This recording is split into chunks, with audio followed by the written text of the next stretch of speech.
Shalom et bonjour à tout le monde. Notre rencontre aujourd'hui se fera non pas en direct mais par enregistrement. Et bon, c'est un des avantages. D'un autre côté, vous pourrez envoyer vos questions et nous essaierons la prochaine fois de les considérer, d'y répondre dans la mesure du possible. Nous allons aujourd'hui aborder deux sujets qui ont un certain rapport entre eux. Il s'agit d'une part de la nourriture et du monde animal en général, et d'autre part du mariage et de la sexualité.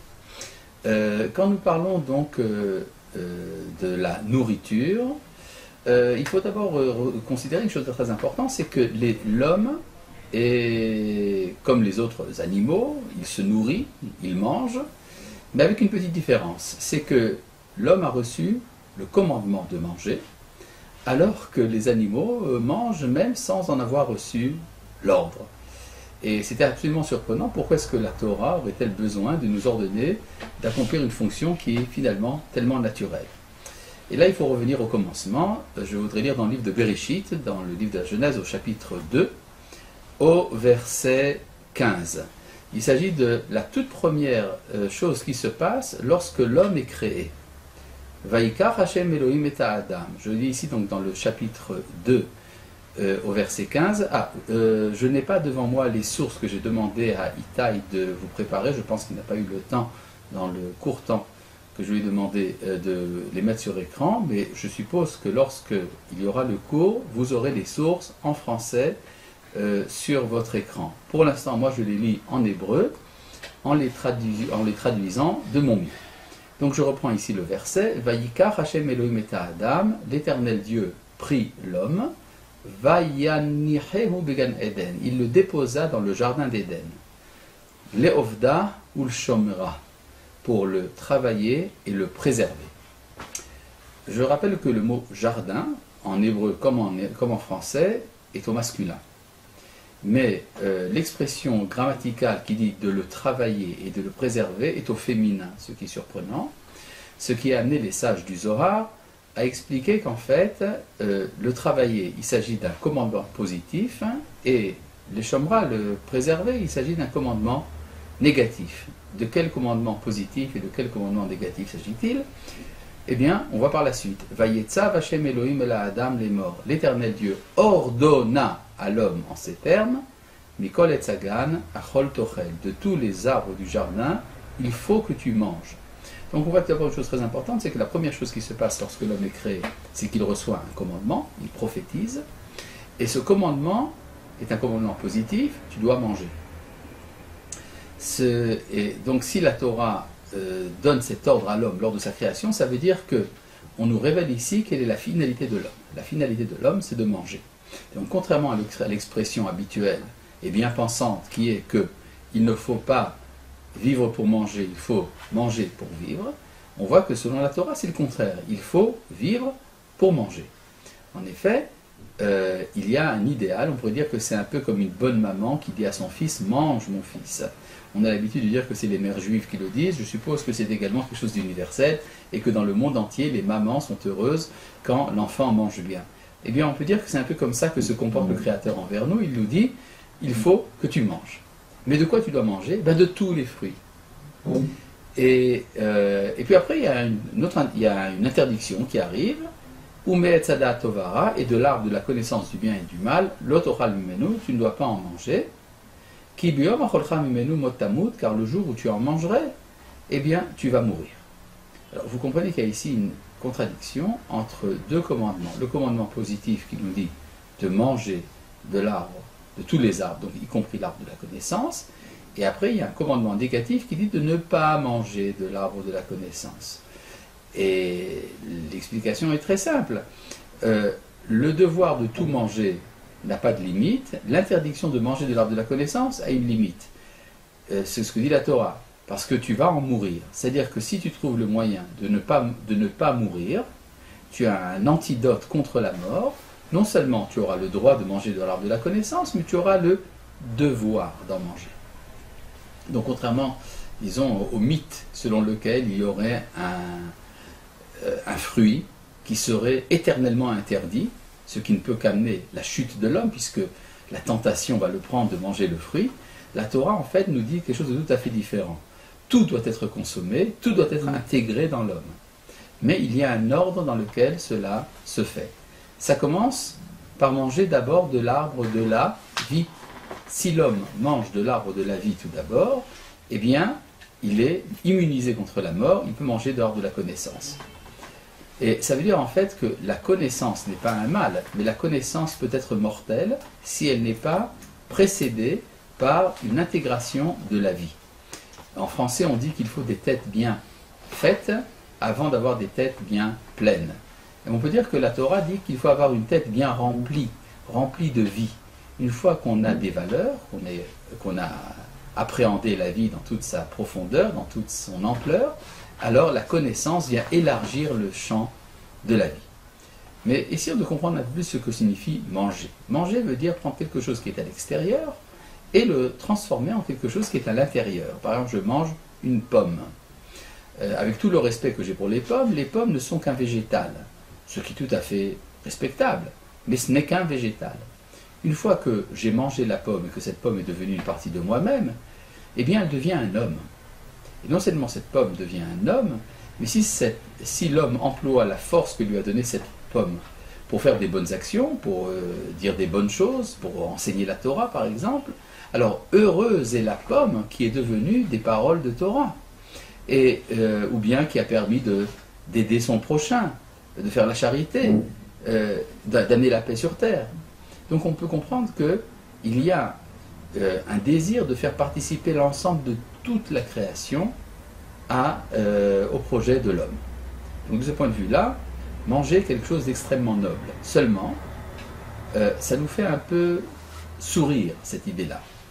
Parce que chez nous, quand nous mangeons, eh bien, il y a un problème. C'est que nous mangeons parce que nous avons faim. C'est-à-dire, nous mangeons parce que nous avons un besoin. Et à partir du moment où c'est un besoin, ça cesse d'être un idéal. D'où le problème. Comment manger par idéal? Nous avons le cas par exemple des sacrifices. Quand on mange un sacrifice dans le temple de Jérusalem, il faut d'abord ne pas avoir faim. Donc si vous avez un sacrifice à manger, alors prenez un petit repas auparavant, vous êtes rassasié, et alors vous allez manger votre sacrifice, vous le faites par idéal. C'est-à-dire vous le faites pour l'idéal d'élévation de la création. Et donc de ce point de vue-là, toute consommation est souhaitable. Donc à la limite, il faudrait tout manger. Nous avons un exemple de cela avec l'embryon humain. L'embryon humain a un univers assez limité. Ce sont les parois de la matrice dans laquelle il grandit. Et puis, il y a un écart entre lui et ses parois, entre lui et son ciel. Et puis, les mois passent et l'embryon devient de plus en plus gros. Il remplit de plus en plus son espace, jusqu'au moment où il y a identité entre lui et son monde. Il remplit tout l'espace de la matrice de sa maman. Et alors c'est le moment pour lui de sortir de son monde pour entrer dans un autre monde, le nôtre. Et dans le nôtre, c'est encore très vaste. Et dans ce monde très vaste, il y a encore beaucoup de choses à manger. Jusqu'au jour où nous arrivons à participer à l'ensemble de l'univers, et alors nous passons à un autre monde à nouveau, le monde à venir, le Olam Haba. Si c'est vrai ce que je vous dis, et je vous assure que c'est vrai, la question se pose de savoir, mais pourquoi dans ce cas-là, ne pas manger de tout? Par exemple, pourquoi est-ce que le premier homme était à l'origine végétarien? En effet, quand vous regardez dans la Torah, eh bien, vous voyez que le premier homme a une bénédiction. Quand Dieu crée l'homme et la femme, il leur dit je vous ai donné à manger de tous les fruits de la terre. Vayomer Elohim, je lis ici dans le chapitre 1 de la Genèse, au verset 29, Vayomer Elohim, voici que je vous ai donné toutes les herbes qui donnent des graines, qui sont sur la face de toute la terre, et tous les arbres qui ont des fruits, qui donnent des graines. Lachem yelorla, ce sera pour vous à manger. Ainsi que pour tous les animaux. C'est-à-dire que le premier homme, d'après le texte de la Torah, était végétarien. Ce n'est que plus tard qu'il est capable de manger également des animaux, et ça c'est dans le passage qui vient après le déluge, quand il est dit en toutes lettres que l'homme a le droit de manger de tous les animaux de la terre. Alors pourquoi cela? Tout simplement parce qu'il y a un problème moral dans le fait de s'emparer de la vie de quelqu'un d'autre qui ne vous a pas fait de mal pour le faire participer à votre vie intérieure. On peut dire qu'au début de l'histoire, l'homme avait une difficulté morale à assassiner un animal pour s'en nourrir. Mais en fait, après le déluge, la Torah autorise la consommation de viande de manière illimitée. Il y a deux manières de comprendre cela. Celle de notre maître Nachmanide et celle du Rav Kook. Pour le Rav Kook, c'est une tolérance. Le fait que l'homme ait pu manger de la viande après le déluge, c'est une tolérance étant donné la violence de l'homme. L'homme est devenu tellement violent que si on lui avait interdit de manger de la viande, il n'aurait plus fait de différence entre l'homme et la bête, et la violence finalement aurait été exercée de manière indifférenciée contre l'homme et contre la bête. Alors la Torah a dit au moins que l'homme mange de l'animal plutôt qu'il mange de l'homme. Mais Nachmanide, dans sa vision kabbalistique, explique en fait qu'il faut comprendre ça un peu différemment. Étant donné que l'homme a sauvé les animaux, une sorte de solidarité s'est instaurée entre l'homme et l'animal qui fait qu'il y a un moment où l'homme et l'animal en fait ne font qu'un seul organisme. Et donc on mange de la chair de l'animal parce qu'on peut enfin le faire participer au projet de l'homme. Cependant, il y a des restrictions. La restriction, c'est la restriction contre la cruauté. Ça, c'est la fameuse interdiction parmi les 7 lois noachites que vous connaissez bien, l'interdiction de consommer de la chair d'un animal qui a été ôté à cet animal de son vivant. Alors là, je vais vous lire ici très rapidement le texte de de Maïmonide, dans le Mishneh Torah, dans son code de loi, aux lois que vous connaissez bien, les lois des rois, au chapitre 9. Je vous lis ici le paragraphe 10. Vechen chayav alever minachai, les noachides sont coupables s'ils mangent d'un organe tiré d'un être vivant, valbassar minachai kolsheu, et même pour une quantité de viande vivante, quelle qu'elle soit. Umutar, et il dit qu'il n'y a pas ici de mesure précise, umutar hu bedam minachai, mais le sang tiré d'un animal vivant est autorisé. Alors tout d'abord, je tiens à rappeler que dans le Talmud, il y a une controverse à ce propos. Il y a parmi nos sages qui disent que le sang également est interdit, ce qui fait que par exemple le boudin serait interdit, mais la halakha finalement est que ce n'est que les organes qui sont interdits et non pas le sang. Il y a jusqu'à ce jour des tribus bantoues en Afrique qui consomment du sang tiré d'une veine d'un cheval vivant, qui mélangent d'ailleurs avec du lait. Bon, ne soyez pas trop sensibles, mais enfin disons que ça existe. Vous savez qu'il y avait à l'époque du Moyen-Âge, surtout lorsque les frigidaires n'existaient pas encore et qu'on devait conserver la viande, il était courant de couper un gigot d'un cochon et de le consommer, et qu'on recousait la région d'où on avait coupé ce gigot. Et puis après on coupait le deuxième et après le troisième. Et puis quand il fallait, et puis après on abattait ce qui restait de la bête. C'est absolument interdit du point de vue de la Torah. C'est un acte de cruauté que la Torah punit gravement. Il y a certaines considérations à ce propos. Par exemple, certains ont voulu dire, enfin d'après le Talmud, il y a également cette possibilité, que si un animal a été abattu selon le mode d'abattement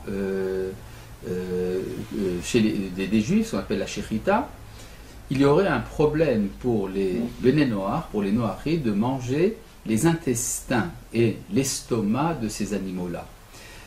Et si on rentrait un peu dans le détail, ceux qui autorisent la consommation de la chair pour les juifs, c'est le moment où il y a eu, on a coupé avec un couteau kasher comme il se doit, on a coupé la trachée artère et l'œsophage.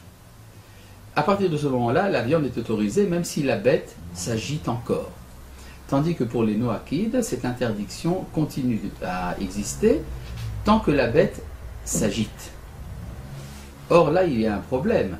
À partir du moment où on a coupé l'œsophage, alors tout le système digestif a été coupé du reste de la bête. Or, la bête est encore vivante. Du point de vue de la halakha des noachides, elle serait donc encore interdite à consommer. Et donc, les intestins, l'estomac, enfin tout ce qui est le tube digestif, serait considéré comme du Hever Minacha. Et certains rabbins ont voulu interdire l'emploi des intestins d'un animal abattu à la juive pour les noachides. Ce qui voudrait dire qu'on ne pourrait pas faire des saucisses avec les intestins d'un animal abattu par un rabbin, mais la majorité des rabbins l'autorisent, donc il n'y a pas de problème. Si vous voulez simplement prendre sur vous un supplément de piété, vous pouvez vous interdire les intestins abattus à la manière cachère, mais en vérité, il n'y a pas de problème. Une question nous a été posée par une communauté noachide du Texas, à propos des abattoirs aux États-Unis. Vous savez que dans les abattoirs aux États-Unis, vous avez peut-être lu Tintin en Amérique, on voit un animal qui est encore vivant, qui passe sur un tapis électrique, et puis il est abattu et coupé en morceaux, et après ça devient des boîtes de conserve avec les différentes parties de l'animal. Or, il s'est avéré qu'un certain pourcentage de ces animaux, parfois, est déjà lacéré, déjà déchiré, avant que l'abattage soit entièrement réalisé, ou en tout cas avant que la bête soit véritablement morte. Et donc, des noachides du Texas nous ont demandé est-ce qu'ils avaient le droit de manger cette viande. Il y a eu un débat entre les rabbins chez nous à Britolam. Finalement, la conclusion a été que, étant donné qu'une chair qui arrive dans votre boîte de conserve vient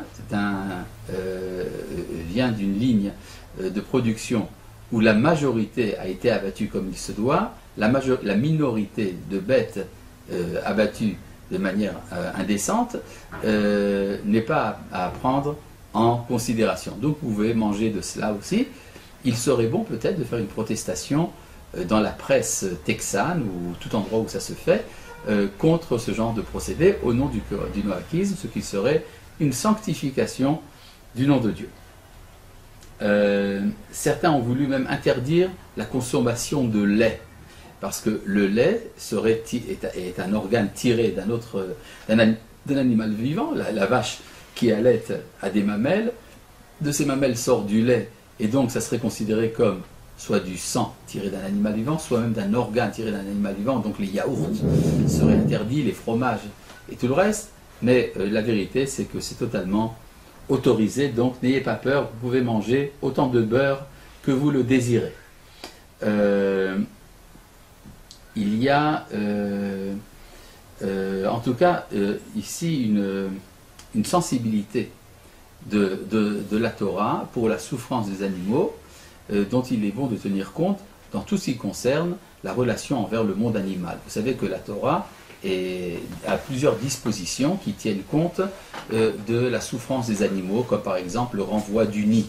Si vous rencontrez un nid avec une maman qui couvre ses oisillons, alors pour la Torah, il faut d'abord envoyer la mère avant de prendre les oisillons. Ça ne fait pas partie des lois noachides, mais il est bon de s'en inspirer. Je voudrais vous rappeler également ce texte merveilleux dans le livre de Shemot, l'Exode, au chapitre 23.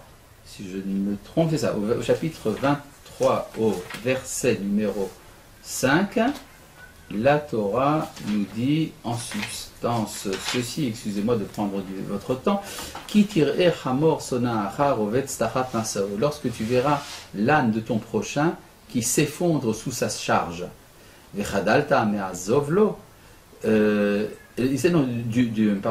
l'âne de ton ennemi qui s'effondre sous son fardeau, t'empêcherais-tu de l'aider? Azov ta azov imo, il faut que tu l'aides à replacer la charge. Et le Talmud explique que ce n'est pas seulement pour être en bonne relation avec celui avec qui on est ennemi, mais c'est également par égard pour la souffrance de l'âne. C'est-à-dire que ce qu'on appelle tsar balechaim, la souffrance des animaux, l'idéoraita fait partie des enseignements de la Torah. d'où par exemple le dénigrement par exemple, de la chasse pour le plaisir, la chasse à courre, telle qu'elle se faisait chez les rois de France par exemple, est répréhensible, si pas vraiment interdite, par la Torah. On ne fait pas du sport au détriment des animaux qui ne vous ont rien fait. Ça c'est donc pour la relation envers les animaux. Il y a une sorte de solidarité entre l'homme et l'animal qui fait qu'il y a une sensibilité pour la souffrance de l'animal. Vous savez que la Torah, par exemple, au temps du désert, a interdit de consommer des animaux qui ne sont pas présentés en sacrifice. On considère que ce n'est que le service du temple qui peut sanctifier la consommation de la chair. Cependant, dans le livre de Devarim, dans le Deutéronome, il est dit en toutes lettres qu'une fois le temple construit, eh bien, la consommation de la viande est autorisée dans tout le territoire d'Israël et finalement dans le monde entier, parce qu'il y a un point de départ qui est la sainteté du temple, qui permet donc de se servir, si vous voulez, de toutes les chairs, et cela est cachère. En tout cas, il y aurait donc un idéal dans l'avenir d'une humanité de plus en plus végétarienne. Cela n'est pas impossible, ce n'est pas imposé par la Torah, mais la Torah est pleine d'allusions au fait de la nécessité de retrouver la paix entre les hommes et les animaux. Il y a des lois qui sont propres aux juifs, qui sont les lois de la cacheroute. Il y a des animaux qui sont interdits à la consommation pour les juifs, qui sont autorisés pour les noachides. Ça ne veut pas dire que les noachides n'ont pas intérêt, dans certains cas par exemple, à manger cachère s'ils le désirent, s'ils considèrent que cela leur permet d'évoluer spirituellement. La raison de cela, c'est que les animaux cachères dominent la violence. Par exemple, si je pense aux animaux qui ont les sabots fendus et qui ruminent, eh bien quand on rumine, ça veut dire qu'on n'est pas immédiatement en train de digérer, et si on a les sabots fendus, ça veut dire que la violence est également réduite. C'est un peu cela que la Torah nous enseigne. Pour ce qui est des huîtres, je pense qu'il faut répondre à des questions qui se posent. Est-ce que les huîtres, est-ce que les fruits de mer sont autorisés? D'après la plupart des poskim, l'interdiction de ce qu'on appelle Ever Minachai, de l'organe d'un animal vivant, il s'agit d'un animal à sang chaud et non pas à sang froid. Donc de ce point de vue-là, ça serait autorisé. Certains l'ont interdit, mais on ne peut pas l'interdire s'il y a une controverse entre les rabbins. De même, pour ce qui est de cette interdiction concernant les oiseaux, par exemple les poules ou les oies, est-ce que c'est interdit? D'après Maïmonide, c'est autorisé. D'après le Ra'avad, Rabbi Avraham Ben David, c'est interdit. De manière générale, il est bon d'éviter de prendre par exemple une aile d'un oiseau qui ne nous a pas fait de mal et de la manger, c'est cruel. Éviter la cruauté. Voilà, ça c'est donc quelques considérations que je voulais partager avec vous concernant les animaux et la nourriture en général, telle qu'elle est considérée par la Torah. Merci et j'espère que vos questions pourront éclairer un peu mieux cet enseignement. Shalom.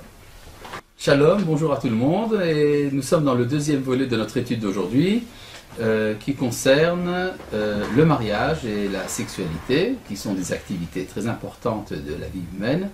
Et là, je pense qu'il faut mettre les points sur les i, étant donné qu'il y a énormément d'incompréhension, d'égarements autour de ces problèmes qui sont absolument vitaux pour la vie de l'homme. Tout d'abord, il faut envisager comment considérer la vie conjugale. Est-ce que la vie conjugale est quelque chose de dépréciable, d'animal pour l'homme, ou bien est-ce que c'est quelque chose de noble? Et là, je voudrais vous lire un verset bien connu de la Torah, dans le livre de Bereshit, qui parle du premier engendrement de l'histoire. La Torah nous dit, je lis ici au chapitre 4 de Bereshit, au verset Aleph, c'est le chapitre 4, verset 1, Veha Adam yada et Chava ishto. Or, l'homme avait connu Chava, sa femme. Voyons bien que la manière dont c'est formulé dans le texte est une forme de passé antérieur. Or, l'homme avait connu. Donc si c'est un passé antérieur, ça veut dire que ça nous raconte quelque chose qui s'est passé avant ce qu'on nous a raconté avant. Ce qu'on nous raconte avant, dans le chapitre 3, c'est le péché. Et dans la lecture chrétienne de ce texte, puisque la vie conjugale, sexuelle, vient après le péché, ça voudrait donc dire que la sexualité est le fruit du péché. Donc c'est quelque chose de dépréciable, de dénigrant pour l'homme. Mais étant donné que la Torah emploie ici un passé antérieur, cela veut dire que la connaissance que l'homme avait eue de sa femme était antérieure au péché. Et là je vous lis la manière dont c'est lu par Rashi. Rashi dit Ve'adam yada, or l'homme avait connu, Kvar kodem ayan shel ma'ala. Ceci s'est passé déjà avant ce qui est raconté plus haut. Kodem shechata venitrad migan Eden, avant qu'il ne pêche et ne soit renvoyé du jardin d'Éden. Et Rashi rajoute, ce qui est surprenant, Vechen ha'herayon ve'aleda, de même la grossesse et la naissance.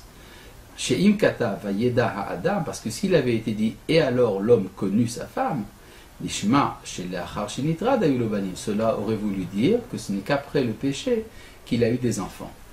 Et donc Rashi veut nous éviter une lecture qui verrait dans la vie conjugale quelque chose de dépréciable. Bien au contraire, c'est ce qui reste chez l'homme qui est antérieur au péché. C'est la sainteté elle-même. En effet, il y a dans la tradition du Zohar quelque chose de très important au niveau de l'éducation.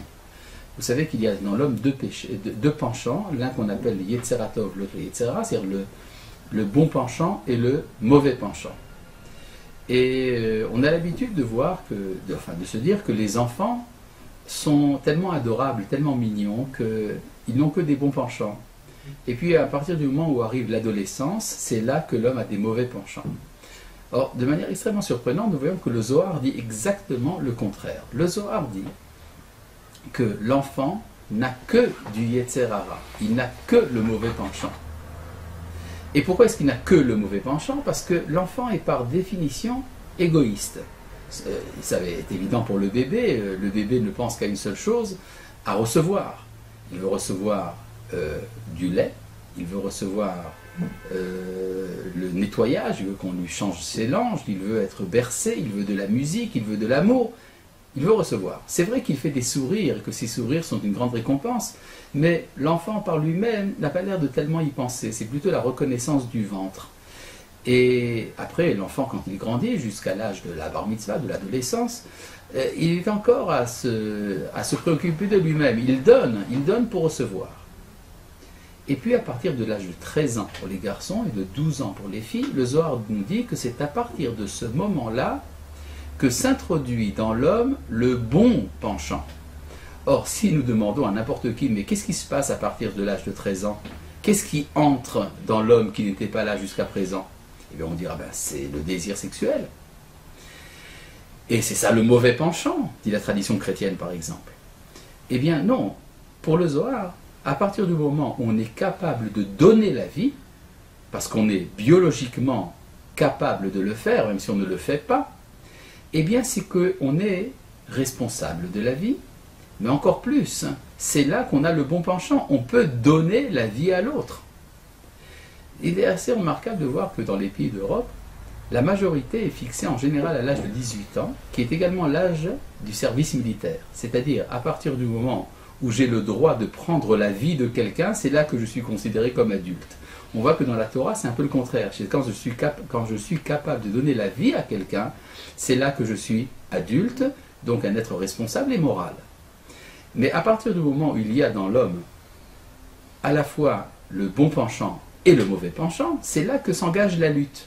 Comment utiliser cette capacité sexuelle?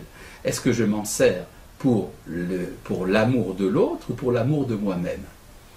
Aujourd'hui, le terme d'amour est très mal compris. L'amour est identique aujourd'hui à la jouissance.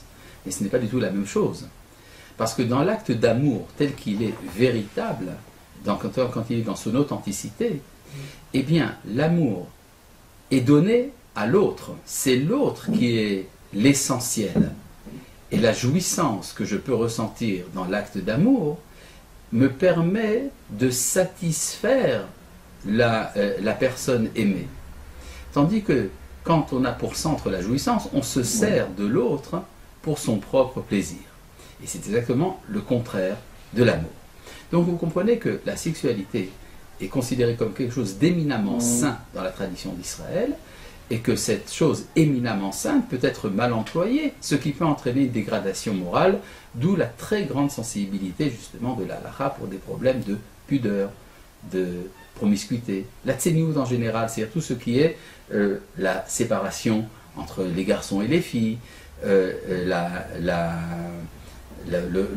retenue dans les relations qu'il peut y avoir entre les membres des deux sexes.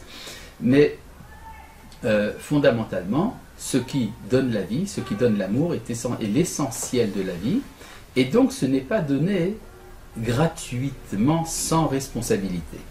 Et là, je voudrais vous lire à ce propos un texte très important de Maïmonide qui nous explique la différence qu'il y a entre la vie conjugale avant que la Torah soit donnée et après qu'elle soit donnée. Là, je vous lis ici dans les lois de la conjugalité, Ilchot Ishut, au premier chapitre. Ce qui nous concerne, c'est le premier paragraphe et le quatrième. Kodem Matan Torah, avant que la Torah ne soit donnée, Haya Adam Pogea Isha Bashuk, un homme rencontrait une femme dans la rue. Imratza Huvehi, s'il était intéressé aussi bien lui qu'elle, Lissa Ota, et qu'il voulait l'épouser, Machnissa Leveto, il l'introduit dans sa maison, ou Boala Beno Levenatzmo, il a un commerce avec elle en privé, Vetihielo Leisha, elle devient alors sa femme. Kevan Shinitna Torah, depuis que la Torah a été donnée, Nitztavu Israël, les enfants d'Israël ont reçu l'ordre, chez Imirtse Aish Lissa Isha, que si un homme veut épouser une femme, Yikne Ota Techila Bifne Edim, il doit d'abord en acquérir le mérite devant des témoins, et ce n'est qu'après qu'elle devient sa femme. Donc ça c'est la loi pour Israël, c'est ce qu'on appelle la choupa. La choupa, le dé nuptial, enfin la cérémonie du mariage, n'est pas imposée dans la loi noachide, mais elle est mentionnée par Maïmonide lui-même dans le texte dans des lois des rois. Effectivement, il est question là-bas de la choupa, qui est en usage également chez les enfants de Noé, et c'est la raison pour laquelle nous avons établi un rite de choupa pour les noachides. Nous avons été précédés en cela par des rabbins américains, et je pense que c'est une très belle chose qui se fait également de nos jours et que je recommande.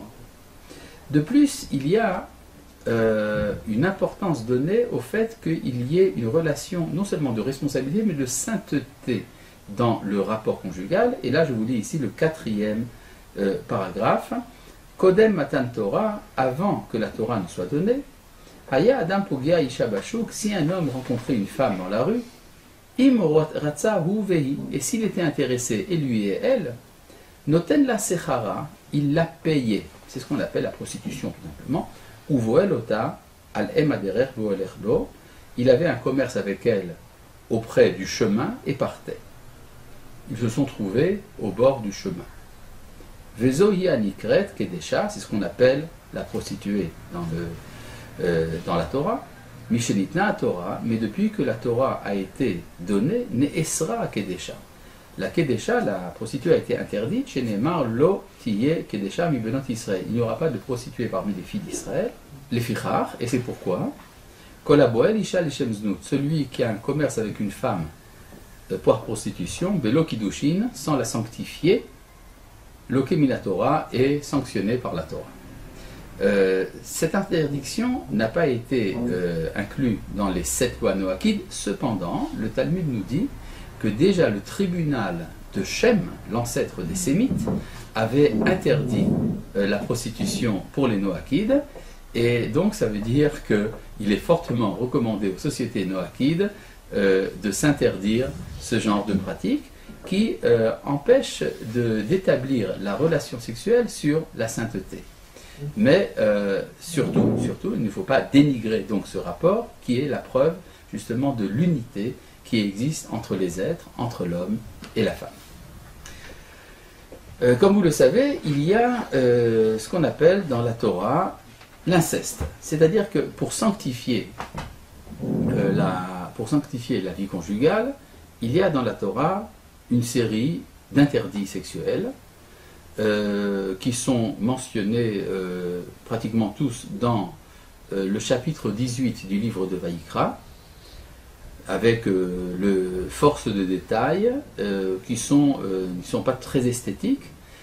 Et sur ces interdictions, il y en a 6 qui sont impératives pour les fils de Noé. Je vous lis ici donc le texte bien connu de Maïmonide dans les lois des rois, au chapitre 9, à la loi numéro 5. Shesh arayot asurot al bene Noach. Il y a 6 relations sexuelles interdites pour les Noachides. Elles sont également interdites d'ailleurs pour les enfants d'Israël. Ha'em, c'est-à-dire la mère. Ve'eshet ha'av, la femme de son père, même si ce n'est pas sa mère. Ve'eshet ish, la femme de son prochain. Va'achoto mi'imo, et sa sœur née de la même mère. Ve'zachur, le mâle, c'est-à-dire la relation homosexuelle. Ou ve'hema, et la relation animale. Et bon, il y a ici toute une série de preuves tirées des textes. En tout cas, ce sont ces choses-là qui sont interdites. D'ailleurs, de même, Ben Noach, Chayav al mefutat aviv anusat aviv, hariimo mikol makom. Si la mère d'un Noachide a été violée par son père, ou tentée par son père, tout cela est interdit, parce que de toute manière, c'est sa mère. Sa mère est une donnée biologique. Il serait coupable d'avoir un commerce avec la femme de son père, même après la mort de son père. Et il est coupable pour une relation homosexuelle, ben katan, ben gadol, que ce soit envers un enfant qu'envers un adulte. Behema, ben ketana, ben gedola, que ce soit et pour un animal, aussi bien grand que petit. De même, bon, vous avez ici des tas de détails dans la règle numéro 7, que je vous laisse lire par vous-même. En tout cas, il y a ici toute une série d'interdits. La relation sexuelle interdite est punie, comme chez les juifs d'ailleurs, par la peine de mort. Évidemment, cette peine de mort, comme vous le savez, n'est jamais appliquée pour des tas de raisons techniques qui font qu'en fait, la menace de la peine de mort n'est pas là pour faire peur, mais uniquement pour indiquer la gravité de l'acte.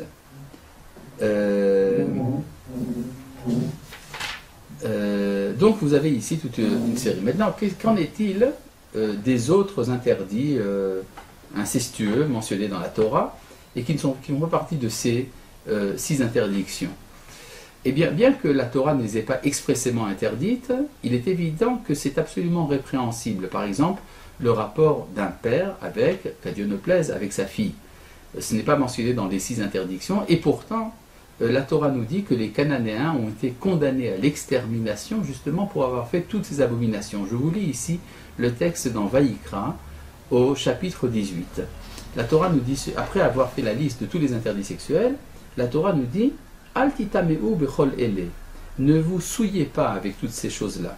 « Ki bechol ele » parce que par toutes ces choses-là, « Nitmeu agoyim asher ani meshaleach mipenechem » se sont souillées les nations que je renvoie de devant vous. « Vatitma haaretz » la terre a été souillée. « Va efkod avona alea » et donc j'ai purifié son péché. « Vataki haaretz et yoshevea » et la terre a vomi ses habitants. Ushmartem atem et rukotai et mishpatai. Observez mes lois et mes préceptes. Velota asu mikol hatoevot haele, et ne pratiquez pas toutes ces abominations. Haezrach, aussi bien le citoyen, ve'ager agar betorechem, que l'étranger qui vit parmi vous, qui est kol hatoevot hael asu anshe haaretz asher lifnechem, parce que toutes ces abominations ont été faites par les hommes de la terre qui étaient avant vous. Vatitma haaretz, la terre en a été souillée. Velo taki haaretz etrem et amaachemota. La terre ne vous vomira pas parce que vous l'auriez souillé. Comme elle a vomi le peuple qui vous a précédé. Ki kol asher ya'aseh mikol hatoevot haele, car tout celui qui ferait de ces abominations-là, venichretu hanefashot haosot mikerev amam, serait retranché du sein de leur peuple. Donc vous voyez bien que la Torah considère que ces actes sont des abominations aussi bien pratiquées par les enfants d'Israël que par les fils des nations. Quand la Torah n'a parlé pour les Noachides que de 6 interdictions, c'est simplement parce qu'il fallait fixer un minimum vital.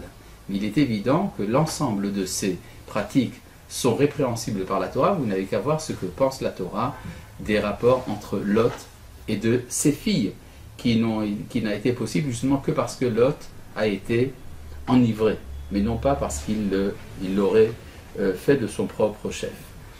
On comprend que si donner la vie est une chose tellement importante, il faut donc que la force vitale soit concentrée uniquement dans la relation conjugale, celle du couple homme-femme. Ce qui voudrait donc dire, et vous comprenez très bien, donc la relation qui ne peut pas être féconde dans l'absolu, c'est-à-dire la relation d'homme à homme ou de femme à femme ou d'homme à animal, serait tout à fait condamnable. Et il en est également de même de l'emploi de la force vitale qui nous est donnée en vain, c'est-à-dire, j'entends par là, ce que les chrétiens appellent le péché de chair, c'est-à-dire une perte séminale volontaire, qui, bien que n'étant pas formellement interdite, est mentionnée dans la Torah comme une des raisons du déluge et comme étant le péché de Er et Onan, les fils de Juda, avec leur femme Tamar. Cependant, ça n'a pas la même force impérative que chez les enfants d'Israël, mais il est évident que la sexualité doit être orientée vers l'amour et non pas vers la jouissance personnelle, qui est une forme exacerbée de l'égoïsme. Donc, pour résumer tout ce que nous avons vu jusqu'à présent, il faut comprendre que ce don qui nous a été donné de donner la vie, qui permet de perpétuer les générations les unes après les autres, est un don de Dieu, à tel point que la première femme, Ève, Chava, quand elle a eu un enfant, elle a dit, avec son cri de joie, Kaniti Ish et Hashem, j'ai acquis un homme avec l'aide de Dieu. Et acquérir un homme, c'est-à-dire participer à l'œuvre de la création. De même que Dieu nous a donné la vie, quand nous nous donnons la vie, eh bien nous participons activement à son œuvre, à la complétion de l'œuvre de la création tout entière. Je pense qu'il y aurait donc beaucoup à méditer là-dessus, dans une ère où il y a une perte du sens des valeurs liées à l'amour et à la procréation. Merci de votre attention et shalom.